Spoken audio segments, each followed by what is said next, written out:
दोस्तों, अगर आपने सब कुछ करके देख लिया है और आपको लग रहा है कि कोई भी मैनिफेस्टेशन ये सब आपके काम नहीं कर रहा है या आपका भाग्य आपका साथ नहीं दे रहा है, आप निराश हो चुके हैं, तो ये वीडियो आपके लिए बहुत ही हेल्पफुल होने वाली है। इस वीडियो में आप जानेंगे कि कैसे आप अपने जीवन को एक खुशहाल जीवन बना सकते हैं। आज इस वीडियो के माध्यम से मैं आपको एक ऐसी जानकारी दूंगी जिससे आपकी पूरी लाइफ बदल जाएगी।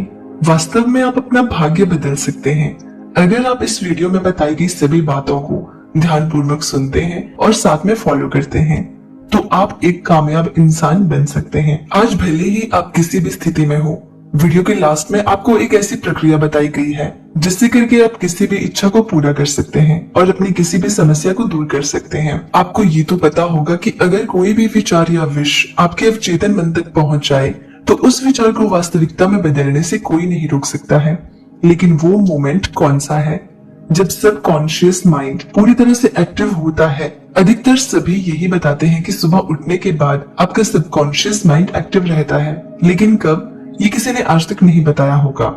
तो हम आपको आज ये बताएंगे। जब आप अचानक से सोकर उठते हैं उस समय आपका सबकॉन्शियस माइंड एक्टिव होता है। मतलब वो आपकी बातों को सिर्फ सुनता है लेकिन स्टोर नहीं कर पाता है। मतलब सबकॉन्शियस माइंड सब सुनता है लेकिन वो मन उस समय आपकी बातें नहीं सुनेगा, क्योंकि अवचेतन मन केवल चेतन मन की बात सुनता है। और अवचेतन मन तक बात कैसे पहुंच जाए ये हम आपको आगे वीडियो में बताने वाले हैं, तो बस वीडियो में आप बने रहिए। आज आप जानेंगे वो मेंटल स्टेज जब आपका माइंड सुपर कॉन्शियस स्टेज में होता है, जब आपका सबकॉन्शियस माइंड आपके हर विचार को सुनता भी है और स्टोर भी करता है। और सबसे महत्वपूर्ण, आपके विचार वाइब्रेशन बनकर सीधा यूनिवर्स तक पहुंच जाने के लिए। अब मैं इसे आपको थोड़ा और गहराई से समझाती हूँ और आप इस प्रक्रिया को पूरे विश्वास के साथ कर सकें। सुपर कॉन्शियस स्टेज वो पल है, वो मोमेंट है जिसमें आप जो भी विचार माइंड में सोचते हैं वो विचार रियलिटी में हो सकते हैं, क्योंकि इस समय ही आपकी चेतना ब्रह्मांड से कनेक्ट होती है।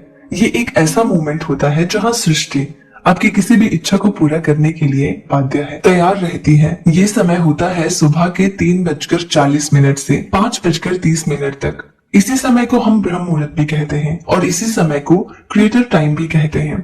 और सिख धर्म में इसी समय के लिए बहुत सुंदर नाम दिया गया है, अमृत वेला, जिसके द्वारा इस समय का महत्व स्वयं ही साबित हो जाता है। ईश्वर भक्ति के लिए सर्वश्रेष्ठ समय है।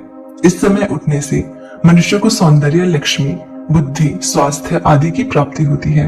उसका मन शांत और तन पवित्र होता है। जब सूर्य की किरणें धरती के दोनों तरफ एक ही जगह पड़ती है तो इंसान का सिस्टम खास तरीके से काम करने लगता है। यही समय है जब ब्रह्मांड की शक्तियों को हासिल करने का सही समय होता है। इस समय जब आप सुबह उठते हैं तो आपका सिस्टम एक विशेष तरीके से व्यवहार करता है। अगर आप इसे सही तरीके से प्रयोग करें तो आपको अविश्वसनीय परिणाम मिलते हैं। अब इस समय को धार्मिक और आध्यात्मिक रूप से समझते हैं। ब्रह्म मुहूर्त और अमृत वेला एक समय है जब यूनिवर्स अपने आप को एक नया जीवन देती है। सबसे शक्तिशाली मुहूर्त ब्रह्म मुहूर्त होता है। ब्रह्म मुहूर्त आध्यात्मिक, शारीरिक और मानसिक हर तरह से आपके अंदर एक नई ऊर्जा का संचार करता है। ये वही समय है जब देवता धरती लोक पर भ्रमण करते हैं। रामायण के अनुसार रावण की लंका में स्थित अशोक वाटिका में हनुमान जी ब्रह्म मुहूर्त में ही पहुंचे थे। ऐसा करने से शरीर कमल की तरह सुंदर हो जाता है। आयुर्वेद के अनुसार ब्रह्म मुहूर्त में उठकर टहलने से शरीर में संजीवनी शक्ति का संचार होता है और यही कारण है कि इस समय बहने वाली वायु को अमृत तुल्य कहा गया है। ब्रह्म मुहूर्त में उठने वाला व्यक्ति सफल, सुखी और समृद्ध होता है। सामवेद में भी बताया गया है कि अगर आप ब्रह्म मुहूर्त में अपनी छाव को प्रकट करते हैं और अपनी चेतना तक पहुंचते हैं तो उनका पूरा होना तय है। आज के मॉडर्न साइंटिस्ट भी इस बात को मानते हैं कि ब्रह्म मुहूर्त में कुछ तो ऐसा होता है जो कल्पना से परे है।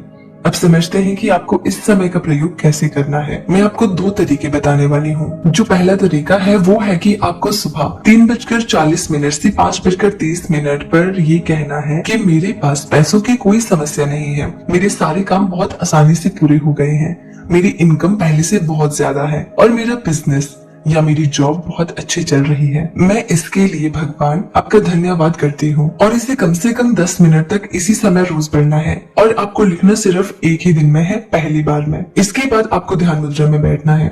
आप बेड पर ही बैठकर कर सकते हैं और ये कल्पना करनी है कि आज जो भी कार्य कर रहे हैं, आप जिस भी कार्य से पैसा कमाते हैं वो बहुत अच्छा चल रहा है।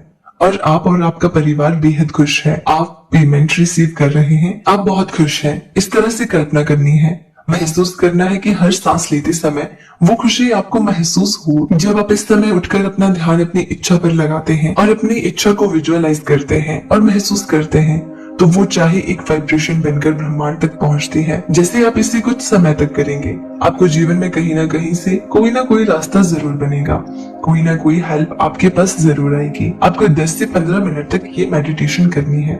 दूसरा तरीका, इसे करने के लिए आपको सुबह 3:40 से 5:30 के बीच में ही उठना है और इसके बाद आपको अपने ईश्वर का 11 मिनट तक नाम लेना है और 11 मिनट के बाद आपको अपनी इच्छा को 3 बार बोलना है। जो भी आप चाहते हैं उस इच्छा को आपको 3 बार बोलना है। जैसे अभी गर्मियां चल रही है तो आप बाहर खुली हवा में छत के ऊपर या बेड पर बैठकर भी कर सकते हैं। आपको इसके लिए कोई नहाने की जरूरत नहीं है या फिर हाथ मुंह धोने की जरूरत नहीं है। बस आप मन से साफ रहें और आपको इसे करने से पहले कुछ भी खाना नहीं है और कोई भी दूसरा विचार मन में ना आए, ये आपको ख्याल रखना है। शुरुआत में आपको थोड़ी परेशानी हो सकती है, लेकिन आप इसे जब 7 दिन तक करेंगे तो आपको इसका असर खुद ब खुद दिखने लगेगा। अगर आप इसे पूरे विश्वास के साथ करते हैं तो आपकी समस्या जरूर सॉल्व होने लगेंगी। ये सब आपके ऊपर है कि आप कितने विश्वास के साथ इसे करते हैं। ये सारी प्रक्रिया 20 से 25 मिनट की है। आप करके देखें, आपको लाभ जरूर मिलेगा।